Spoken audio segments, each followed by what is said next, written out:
Okay, so the way we're going to get started today is here at the jointer. This is where we have to flatten one face of the boards because you see some of them have a bow, some of them have a twist, and we need to flatten that one face. Once we get one face flattened, we can flip it over and turn this into planer mode, run it through and make both sides parallel. I'm not going to take off all the material I need to make it, to the full dimensions because I need this to dry out even more. Right now, the moisture meter is showing that it's 11%. I want to get it down to somewhere around 8-9%. So what I'm going to do is I'm going to take off some material once I flatten the face and we plane the other side. I'm going to leave it roughly around an inch thick, and then we're going to sticker it and let it sit overnight so that it dries more, and then we'll come back tomorrow or a day later and we'll check it and see what the moisture content is, and we're going to see how much it moved. And if it moved a lot, obviously we're going to have to reflatten that face and plane it again.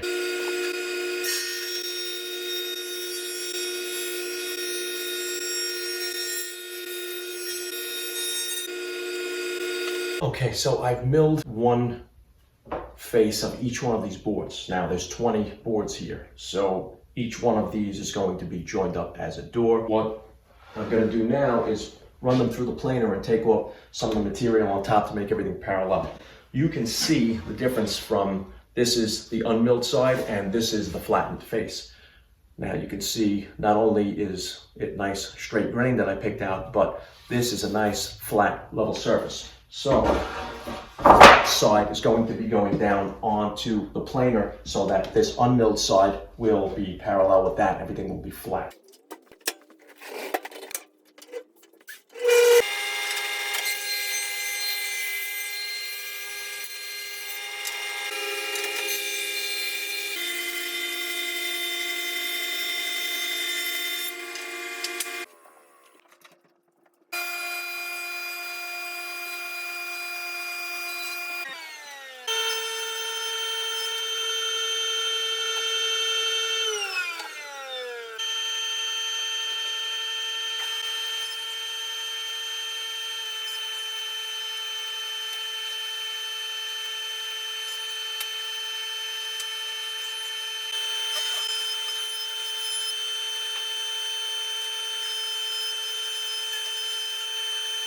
Okay, so now that these all are milled up to the most I can get them without losing the integrity of the thickness I need, and to let them dry out for a couple of days, I've stickered them this way standing up. This way there's more surface material for the air to circulate between all the boards. So I put a piece of plywood down on the floor which has no moisture. Then each one of these spread about an inch apart, and then between the top layer and the bottom layer I have 3/4 inch pieces of poplar sticking all across to let the air gap go all the way around each individual piece. So I'm going to set these aside and let them sit for about 2 days and come back, make sure they haven't moved at all, twisted, warped, or anything like that, and then we can go ahead and start to assemble the doors, make the cross pieces, and know that it's going to stay straight and everything's going to be trued up once we make the door. Okay guys, so I've laid out one of the doors here without the cross members or the diagonal braces, just because I need to get a quick measurement in the rough state. And also we're going to be assembling these with dominoes, and they're not going to be glued together in the seams because the dominoes will be glued in the mortises. Once it's put together, those cross braces and diagonal braces will have all the boards nailed together and they'll be all joined that way. You don't need to glue each one of the seams. So now the client wanted these to look like they were in the rough shape, old barnwood, not perfect. So what I did was, because the joints were so straight from the table saw and the jointer, that it actually looked like a tabletop made of pine. We didn't want that. So I just took my block plane and I just hit the edges of each one of these boards. And so now you can see when I put them together, we had small gaps in certain parts of the wood, so everything looks like it has a little bit of variation there. So they do actually look like old barn doors where they've moved and shrunk and swelled and twisted a little bit, even though they're perfectly straight. I'm going to be using these indicators right here, and that's going to help me line everything up as I go. I won't have to make all the pencil marks, and I won't have to use the feature of making it a wider mortise on the other board. So this is going to be a little bit quicker.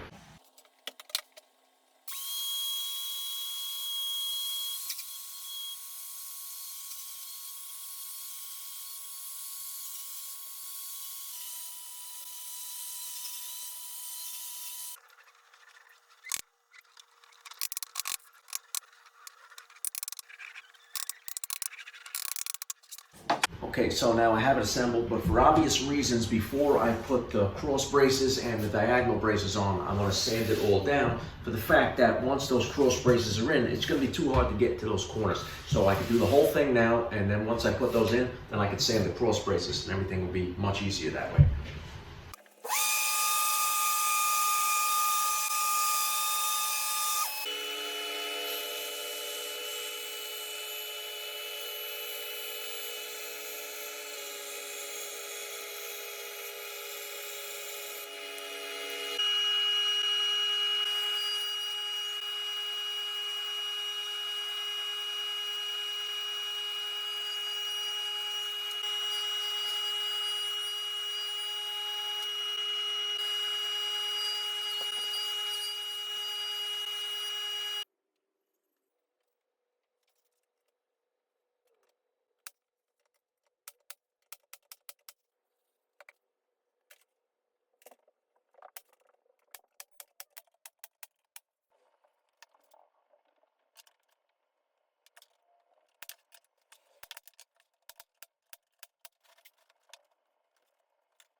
Okay, so it may look like one giant door or two giant doors, but it's actually the four doors sitting right next to each other.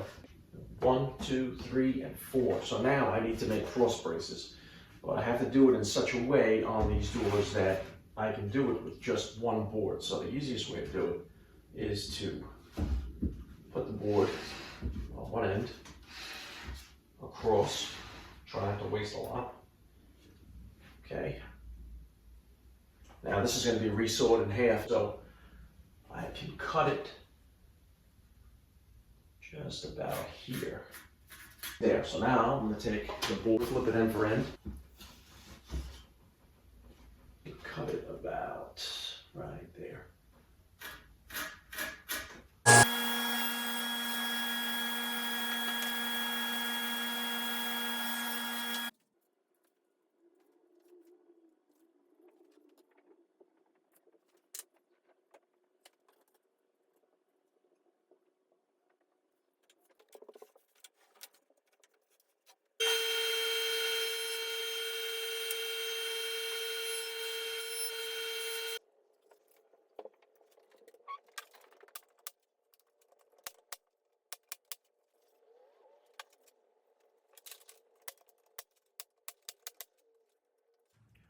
Okay guys, here's a little close-up. I have them standing against the wall right now, and then I'll put the stain on and then let them sit for a day, and then it's 3 coats of spray and polyurethane. Okay, now before I put the stain on, I want to start to pre-drill all my holes for the hardware, which are the non-mortising hinges. So these are going to be bifold, so they are going to fold outwards, which means this center of where these doors actually meet, basically when you pull them open, they will swing out on the hinge in this direction for each other, like this.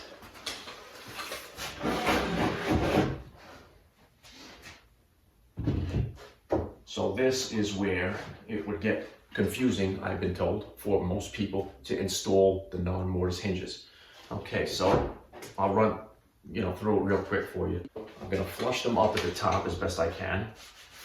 And these are non-mortising hinges. You don't have to mortise into the door to install these hinges. That's why they have this opening here, so that when they close or open together like this and they come together, they sit flush and they're countersunk holes. So you can see the screws will be countersunk underneath and they won't contact the center jamb of the doors. You need 5/16 inch gap, according to the instructions, between the doors. so that the hinge has the room not only to sit in there, but to work and not to bind. The barrel of the hinge itself actually creates that 5/16 inch. They want the wider side of the hinge on the pivot point, the pivot door. So since this is going to be the pivot door, which is going to be anchored into the side, we're going to take the wider side of the hinge, we're going to have the counter sunk part up, and we're going to sit it on the door here and have the barrel sit flush up against that inside of that door. Another thing that's good to use is a VIX bit or a self-centering drill bit. I've used these a lot, and what it is, it's a drill bit housed, you know, inside of a cone-shaped or countersunk type bit cover. And what this does is once it sits in that hole of the hinge, when you plunge down, it automatically centers that bit in that hinge. So this way, you know that when you go to put the screws on later on, it's not gonna, you know, cantilever that hinge at all and get, you know, anything out of whack. I'm gonna set my combination square,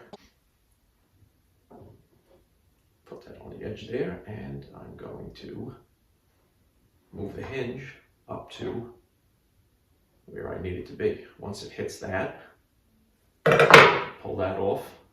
I can move this door away a little bit, and I'm going to make sure that I have even pressure holding that against the door.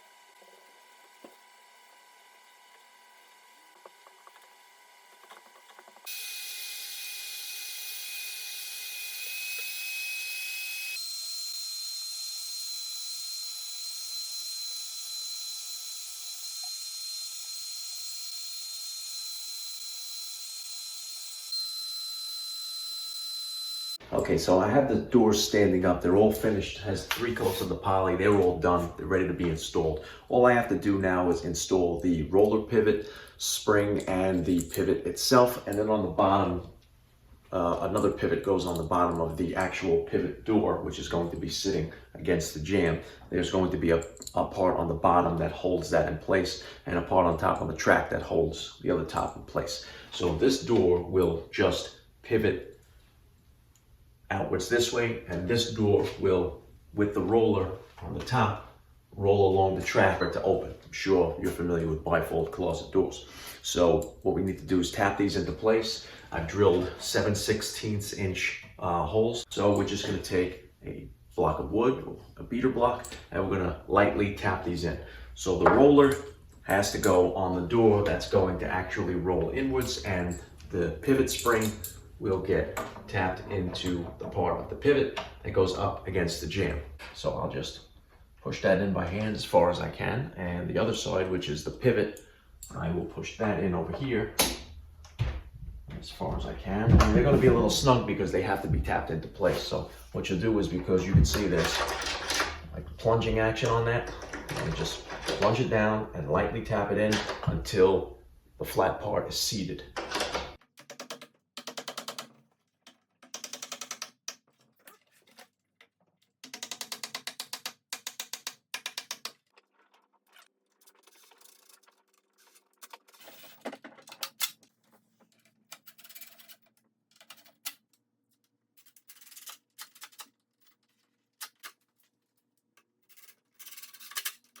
Now you can see that in the open position of the closet, the doors will lay flat like that, and once it's in the track and rolls back closed, and the door is going to sit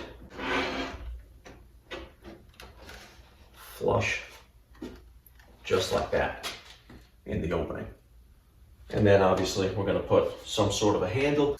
Okay guys, well that's it for this week's project, and I hope you enjoyed the build. Don't forget, if there's any of the tools that you've seen in this video that you'd like to purchase, or if you're thinking about purchase, I'm going to put the Amazon links for those tools down in the description box below. Don't forget to hit the subscribe button, check the description box for the link for the tools, and make sure you stay well. I know there's a terrible thing going on right now with this pandemic, with the coronavirus and all that stuff, so just make sure you stay safe and healthy. I wish I could be quarantined in my wood shop, but I'm not. I have to go to work. If most of you probably already know what I do for a living, and this is not it, unfortunately. So a couple more years I'll have to deal with this, and then I'll be doing this full time. So, all right, guys, thanks for joining me again. Hit that subscribe button. Make sure you hit thumbs up. Give it a like if you like the video. And stay tuned for some pictures at the end of the video. Again, I'll post them at the end of the video so you can see how it looked, open, without the doors, with the doors, and everything like that. And if you choose to do such a project like this, make sure to read the instructions of the tracks beforehand, because they will tell you how to size the doors specifically for the opening that you have. All right, guys, so I hope you enjoyed the video, and thank you for joining me in the shop, and I'll see you next time. We got a lot to do.